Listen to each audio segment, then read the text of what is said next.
All right, we begin this morning with a shocking attack on firefighters in northwest Idaho. 2 firefighters are dead and a third injured after a gunman opened fire on them as they responded to an intentionally set wildfire in what officials are calling an ambush. For the latest on this, we're joined by CBS News Naomi Ruchim. Naomi, good morning. So while investigators are trying to piece this together, firefighters are still trying to put out the flames. Yeah, it's a really tragic case and a lot for them to deal with this morning, Michael. We are also hearing more about the many challenges that happen when there's a tragic incident like this one, from the tactical and logistical difficulties of fighting a fire in this type of terrain to the emotional toll these crews are facing as they fight a fire just after losing their own comrades.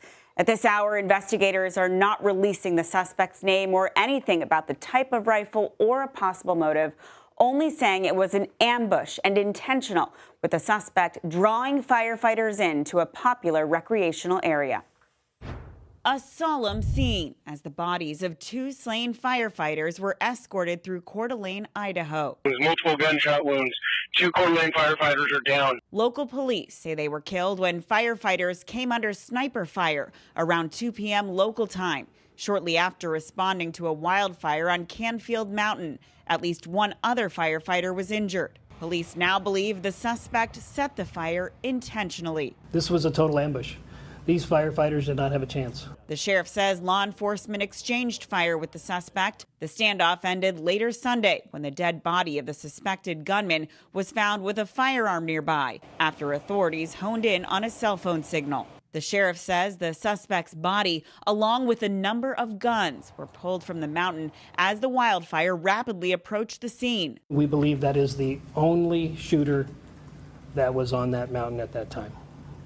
So there is no threat to the community at this time.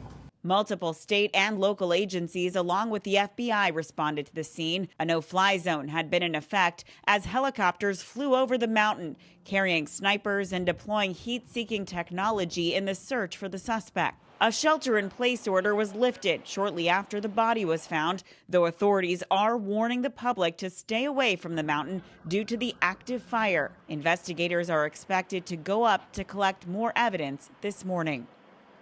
The injured firefighter is now out of surgery and said to be in stable condition. The sheriff told reporters that as of now, investigators do not know if the suspect shot himself or was killed in the exchange of fire with law enforcement. Crews estimate the fire to be about 15 to 20 acres in steep terrain. Additional resources have now been called in, including aircraft, heavy equipment, water tenders, engines, and hand crews, all to put out those flames while mourning the loss of their own. Michael? All right, just a heartbreaking story. Naomi Ruchim, thank you.